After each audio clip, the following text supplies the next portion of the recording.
In this session, we're going to talk about the general ledger module, data entry into the module, reports in the module, and how other modules will interface into the general ledger.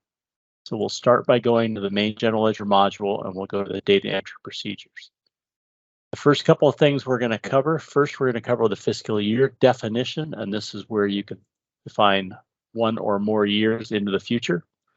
You give it a year, and you can see I've already got this one predefined, the quarters, the period names, the start date and the end date, and if these periods have been closed, when they were closed.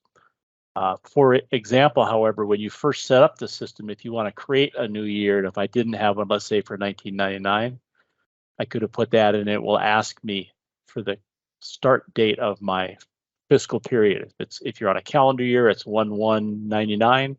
If I'm on a fiscal period, say starting in March, it would be 3/1/99, and it would go off into February of 2000. So depending on what type of fiscal year you're on, that'll handle that. But pretty much you define this year, you do it a one time, and you can create fiscal years off into the future. So when you set this up for the first time, you can create a fiscal year for this period, and then you can create it for the next 20 years all in one step, and you never have to worry about it again. Of note in this, besides just the start and end dates, which are used to control entry of journal entries into periods, there's also a couple other things that are available on this fiscal year screen. If this period gets closed, this stops people from entering receipts and checks and accounts receivable and shipments into that period. So you're saying, I've closed this period, don't let anybody post anything into that period. It doesn't stop you from making a journal entry into that period, but it does stop you from making one of the subsidiary ledger transactions. If, however, you find out that you mistakenly closed this year, you can, or this period, excuse me, you can check this box to reopen the period, save this record, and it will allow a posting to go back into that period. Then you bring it back up and you reclose the period, and it takes care of all that for you. So you can control these with the check boxes. So you want to make sure through security that you only give people access to this procedure that have the rights to be able to make these kind of changes. And besides the periods, you can close a year. It'll show you the original close date in case you reopened it. And then the year finalized date would be the date you put on this when you're finalizing a year and you're not going to allow any more transactions, even journal entries into the period, because you've already had the year finalized and signed off. So that's the fiscal year definition. You can have multiple fiscal years, periods open at one time. Closing a fiscal year does not remove that from reporting or posting or any of the other availability. It simply creates the next year's transactions. And so now you got 2 years, and then you got 3 years, and you got 4 years. And you can have as many years going as you want. It's a very flexible system from that aspect. Additionally, there is a control record, which is pretty much a one-time setup, but you set up what your current year is and your current period, and your report year and your report period. And then as you close the periods, it will handle moving these dates for you, so you don't have to worry about it. And then you establish your retained earnings account number, which is the account number that all of your income statement accounts will roll to in the new year when you close a previous year. And a variance account, which is generally something, if something gets to the GL out of balance for whatever reason, and shouldn't happen, but bad things happen, disks crash, systems go bad, you lose power, you get a half a transaction. If anything gets to the GL out of balance, it will put that back into balance using this account number and tell you, it'll give you a warning, and then you can adjust it before you actually post the transaction. And then you've got post status, which is post and hold. You can make choices to say, I want to post when the transaction is filed. So as I'm entering journal entries, it's posting online. Or if I want to put them all on a hold status, so I can review them and edit them and change them and report on them prior to posting. And then I can run a gltrans.p1 to post the whole batch mode for myself. And then, when I end a year, do I want to, when you close a year, it rolls everything into the new year. Now, if you make a journal entry back into that previously closed year, it senses that's already been closed, and it'll roll the numbers forward into the new year. So you have to make an option whether you want that to happen only for the 1 year you're in, or if you go back and make a journal entry 3 years back, do you want that to roll all the way forward for 3 years through the open fiscal years? And it'll obviously only do that if the fiscal years are not finalized. And there are 4 modules or sub-registers that we keep: accounts payable, accounts receivable, the work order register, and the inventory register. These are the 4 areas that we keep the detailed information from all the subsidiary modules. So accounts payable, everything that comes from an accounts payable entry or a receipt posting or a check is going to hit the accounts payable register. Everything that hits accounts receivable and shipping and cash is coming through the accounts receivable register, etc. And so these 4 modules will contain all of the gory detail that and the audit information for every transaction. And these get posted into the general ledger on demand. So we'll talk about that a little bit later. Is that something you want to do on a daily basis, an hourly basis, weekly basis, monthly basis, however you want to set those up. So we're not going to go too much into posting groups and account groups for today. We're trying to keep this a little bit high level, not get into too much gory detail. The next thing we would do would be to set up a chart of accounts. So you can create chart of accounts based on your account number. Out of the box, it's a 12-character alphanumeric field.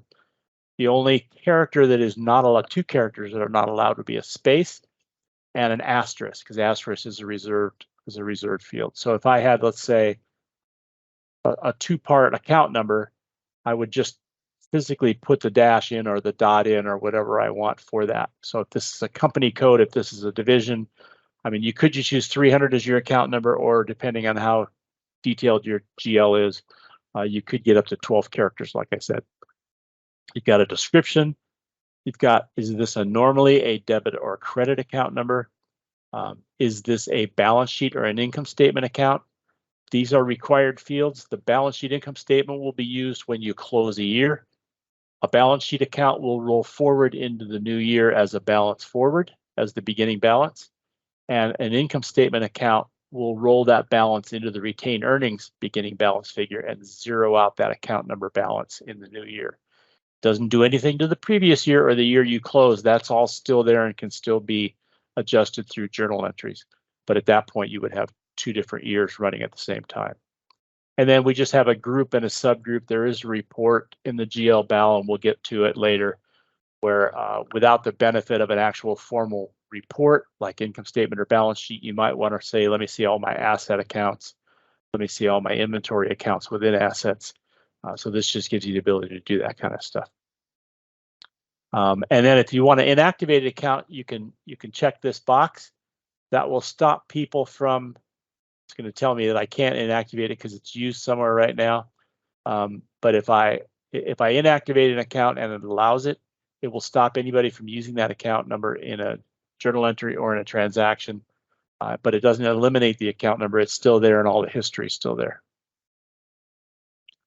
Okay. The next one to cover would be the journal entries. So we can make journal entries. Journal entries can come in from the subsidiary ledgers. As I mentioned, the registers will interface those, and we'll talk about that in a few minutes. But if you're going to make manual journal entries, and everybody makes a certain number of manual journal entries, you can just hit enter to assign the next sequential journal number. You can load another journal number if you want to, duplicate a journal entry you did once before and not have to enter the whole thing. Or you can say, I'm going to do this for 2023. I'm going to do it for today's date. I'm going to put it in a reference journal. Maybe this is an outside payroll journal. And if you want this to reverse in a future period and or year, you can do that. And when you save this record, it'll actually create 2 journal entries, one in the current period and one in the future period, and auto reverse it for you. You can put in any notes over here, and then you would just put in the different account numbers, the line items of account numbers, and the amounts that you want. So you would go in long and you'd say it's 000-300, and that's going to be a $100 credit. And I want to say sales. I'll look at sales. I'll say, okay, I'm going to do straight out sales, and I'm going to put $100 on that. So you can do lookups. You can, if you know the account number, you can type it in. If you know part of the name, you can type it in. And only when the debits and credits equal will it let you save this record. It will not let an out of balance record be saved. So it does do that checking. And again, scroll bar off to the right equals unlimited. So you have an unlimited number of line items available to you on a journal entry.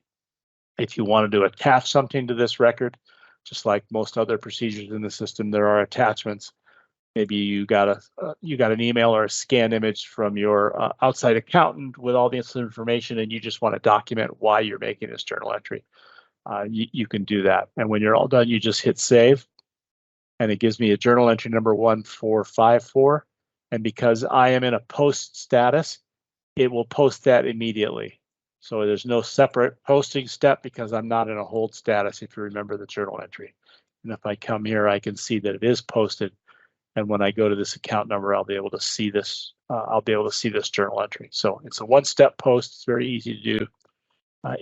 And once it's posted, it cannot be changed. So you can't bring it up and edit it. You can't change it. What you can do is reverse it. So if I say, oops, I did that completely incorrect, or I put it into the wrong period, or whatever it might be, I would create a new transaction. I would reverse the old transaction by putting that number in. And it says, make sure to enter a valid date and fiscal year, because we're not going to default that, because we're not sure if you're reversing it in this current period that it was done, or if you're sitting here 6 months later and you want to do that. So I'll say I'm going to do this for 2023. I'm going to do it for today. Notice the signs are reversed from the original transaction, and all I do is save, and this created a 1455, which is a reversing entry, basically offsetting everything that was done by journal entry number 1454. So journal entries, gltrans.e, gltrans.e2, reverse journal entry, very simple, very easy to use. There are a couple other entry procedures, some less used than others. glbal.e, if you wanted to create budgets in your GL for accounts, you can use this screen. You would put in the 000-0300 *223. And now it comes up and says, okay, what's your total budget? It's, 120,000. And it does its best to spread that out for you. And now you can adjust each of these to be what you want them to be. So we're going to spread it out for you just to give you a starting point. Then you can adjust these as however you want. I could say this was going to be 90, and this was going to be 110. And then I'm still at 120,000 down here on the bottom. And then when I save this, that just saves that budget. So it's pretty simple. You would just put in the budget by period. And then in the report writer, you have the ability to compare to budgets and get variances, things like that. The other even less used procedure would be previous balance entry. If you are bringing the system up in the middle of the year and you're not converting from another system, you might want to enter your starting balances by account number. So here again, I would say 000-300. Oops. Our 2023. And you could put in, I'm starting with $150,000 or whatever that number is. So this just gives you a previous balance start. So when you start in the middle of the year, if you're not doing a conversion, you're just picking it up and going, you can use this. All right, so that's pretty much the data entry procedures. We'll come to a recon.e later when we start talking about bank reconciliations and cash and checks and things like that. I think we covered, and we'll come back to the recurring entry here in a couple of minutes. But let's go over to the reports and inquiries. As I mentioned, there are 4 registers. There's an accounts payable register, there's an accounts receivable register, there's an inventory register, and there's a work order register. And these bring in all of the detail from the subsidiary ledgers and become your interface to the general ledger. So if I were to look at, say, the accounts receivable register report, and I want to say, let me see for everything from 0101 through today in detail fashion, and I want to see all account numbers, I could just run preview on screen, and it will show me, here's the cash entries that were made, and I got a total cash figure. And it shows me what the journal entry would look like were I to interface this to the GL, and gives you the numbers. Now, if I look at this and say, let me see this in a summary fashion, then it would show me more what the journal entry would look like where I do the whole year at one time, and it gives you a subtotal by account number. So this is the net effect of cash. So it's the effect of all, because I'm in the accounts receivable register, this is the net effect of all cash received and all refunds given or credits done. And then this would be a bank account here, and this is accounts receivable trade. My net effect, I went down by $4,000 on my AR trade account this month, which basically means I received more cash than I sold so far this month. So you've got all four of those registers, and then you've got a series of reg reports, which are combination register reports, and you can feel free to play with these and use them as however you want. But because there are times when you're looking for an amount or an account number or even a record ID, but you don't know which of the four registers you're looking for, these register reports let you look through all registers. So it looks through the AP, the AR, the inventory, and the work order register combined and gives you total data and summarized data for these different things. I can look at the activity for a record, for a specific journal entry, unposted registers, register listing for all account number, for a single account number, maybe a register balancing report, or if I'm looking, I'm off by $12 somewhere, and I want to look for $12, you can run a list of all register reports that are for $12. So these are handy reports you can use. A few other things you can use in this module. There's a glbal.q, which is an account number inquiry. So if I were to bring this up for, let's say, 000-100, and I think I've got some old data out here which has more detail than I got in the current year, but it comes up and it shows me my beginning balance for the period entered, which would be my year beginning balance, and then it shows me every transaction that has occurred, and then the running balance. So at the end of the month, at the end of January, this was my balance. At the end of February, this was my balance, and it will show me all the way down through to whatever my current balance is on this account number. And this little inquiry button over here, because this is an interface from accounts receivable, I can click the inquiry button. Oh, and I don't have any detail, but if I had maintained the detail, I'd be able to see that. Because this is so old, I must have purged that data. Let me just look one more time to see if I've got any detail down here. Yeah, I don't have any detail, but once you get your system set up and you're maintaining the detail, then you'll be able to use this button to go back and see all of the detail register information that make up that summarized figure. So this is the GL account inquiry. There's a glbal.r1, there's a trial balance report, there's a detailed GL report. Trial balance report's pretty simple. It just says, let me see everything. And I'm going to run it in a PDF form so it looks a little nicer. And I'm going to say 8, and I'll look at 2007 because I think it's got more detail on it. But if I run that, this will then run that report, go out and create the PDF doc, and come back and present it to me and show me what the balance would look like as of period 8, which happens to be August of 2007. I'm on a calendar year, so 8 is August. And then it shows me the total figures for all this and a grand total at the bottom. So simple trial balance report. Detailed GL report is all the different account numbers plus all the journal entries underneath it and give you a running detail total for everything. I mentioned a balance account by account group, some of these different things. If I look at the bank.q, there is a bank.q which people use for the bank register, and you might say I want to see from one. I'll look at 07 again because that had the most amount of detail. And if I look at the 100 account number and I hit refresh, it'll give me all the information for that account number and tell me as of today what's my balance. And my balance is 78.5909. So this is bank.q, a little different than glbal.q in that this is showing me for a particular account number. If I go over to the gltrans.r1 here, there's a journal entry for a period. There's unposted journal entries in case you're using that hold status, journal entries for an account number, or journal entries for individual journal numbers. So there's different GL reports you can run here. If I look back over at the posting or processes, this is one of the modules where we do have some processes. If you want to close a fiscal period, you open this, you hit enter, and it goes to the control record and says your current period is 8.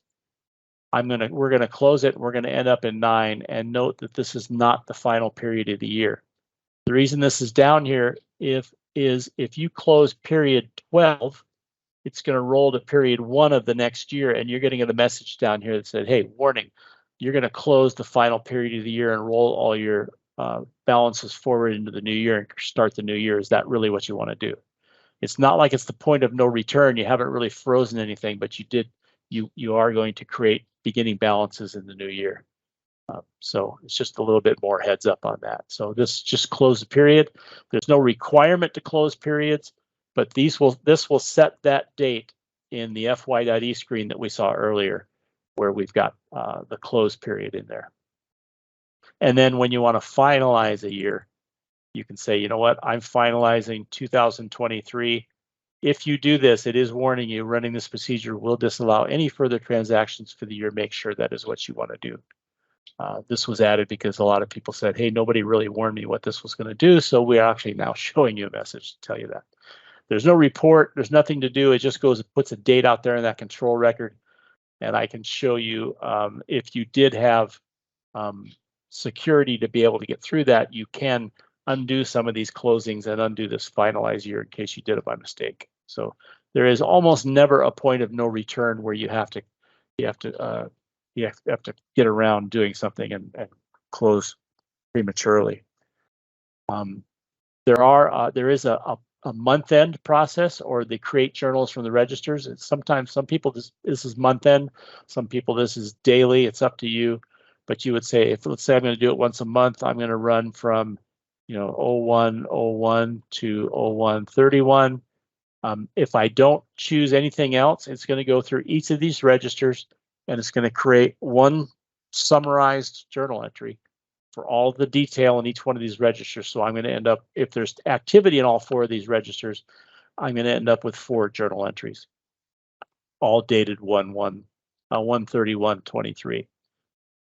If I post a date level, then I'm going to get multiple journal entries depending on how many days activities are in each one of these registers. So if there were 20 active days in this period for the accounts payable, I'm going to get 20 journal entries. Again, smaller data, less detail behind it. It just gives you a little more granular view of things. And transaction detail is even more granular. It goes into the process and takes it out and says this is by cash number or accounts receivable invoice number, etc., and works that way. So sorry. GL recur, I can do create recurring entries, and this is a good chance for us to go back now and say, okay, let's talk a little bit about the recurring entry. So if I look at a recurring entry in the general ledger, I can create a new transaction, and I can say this is going to start in period 1, and it's going to go for 12 periods. Oops, I'm sorry, and it's going to go on 2023, and it's going to go to 12 period, and it's going to go to 2023. And it's going to post on the first or the last day of the period, which is going to be the journal entry date. These fields here will show us which journal entries are created as it's run each month. The description is just the notes, and we saw that in the title of the journal entry. And then I would put in the different account numbers.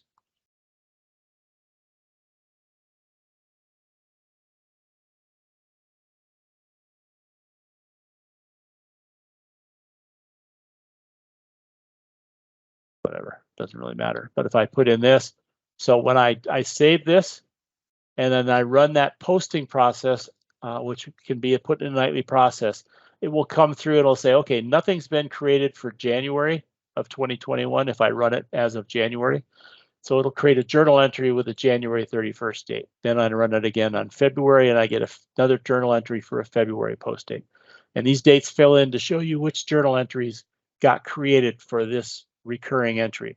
So this does two things. One is informational to let you know that occurred, and two is it allows me to keep track in the system to say, okay, if I run the posting process for the same period that's already been done, it won't duplicate a journal entry because it knows one's already been created for that date period. So that's used in two different ways there. So when I save this, I get the recurring number, and now I can just bring it back up and I can change it. And as long as the status is A for active, then that's fine. When you want to, if you want to stop this prematurely, like in June, you decided you were canceling this for whatever reason, you can just close this and it stops this from creating any more journal entries.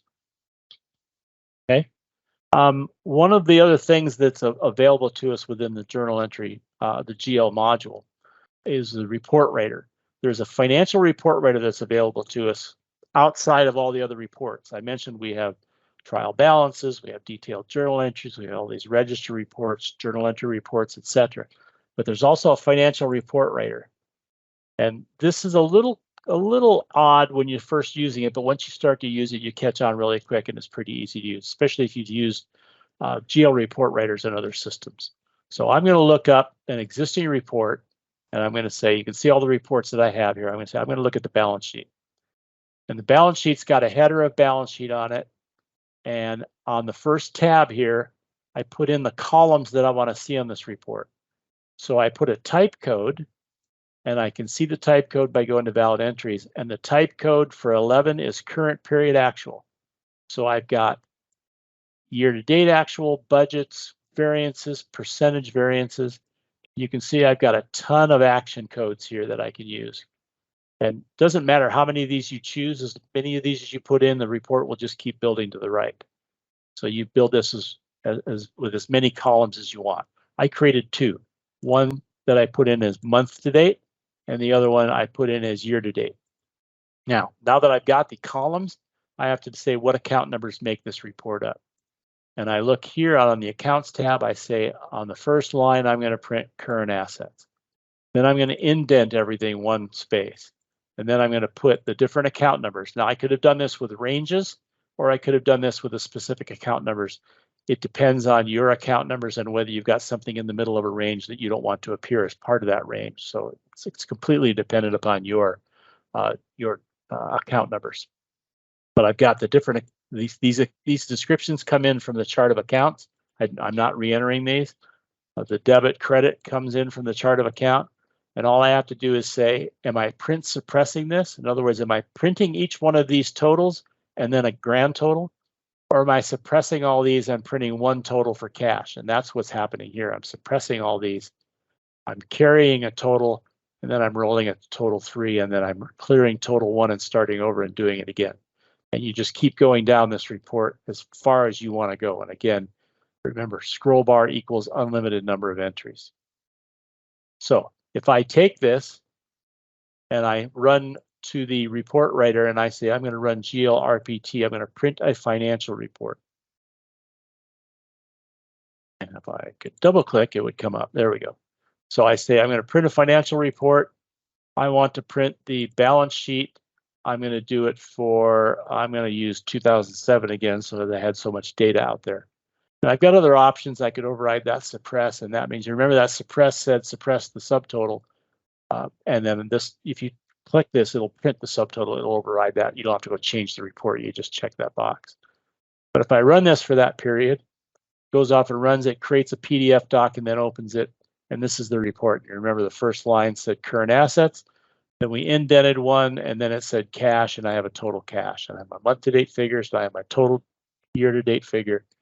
And again, this could be wider, this could carry more columns, it's up to you, and how many spaces you put in between each of these things, and whether or not you print these lines are all in the report writer. So it's a pretty creative report writer, pretty powerful. Generally what we'll do is when you start out, we will help you build the first couple reports and show you how things work. And then once you pick it up, you'll be self-sufficient, shouldn't be any problems. Okay, so that is the general ledger module in a nutshell. If you have any questions, you can feel free to call the Zoom Assist support line. They'll be able to help you. again, data entry procedures, reports and inquiries. There's a ton of reports we didn't go over, but it would take a lot of time to go through all of them. Feel free to check out the reports you like. And the processes, we covered most of those. Two other processes that are here, because we do not have a payroll module, but we do interface with payroll. So this export labor postings, we're doing time and attendance. We capture the labor postings, and we export that to ADP or Paychex or whoever your bank or your payroll supplier is. And then we import payroll data back, creating a journal entry for the payroll data. So we are doing the interfacing, and we are doing the labor and the time and attendance. We're just not printing the payroll checks themselves. So that's it. Thank you very much for your time. I look forward to talking to you in the next session. Thank you.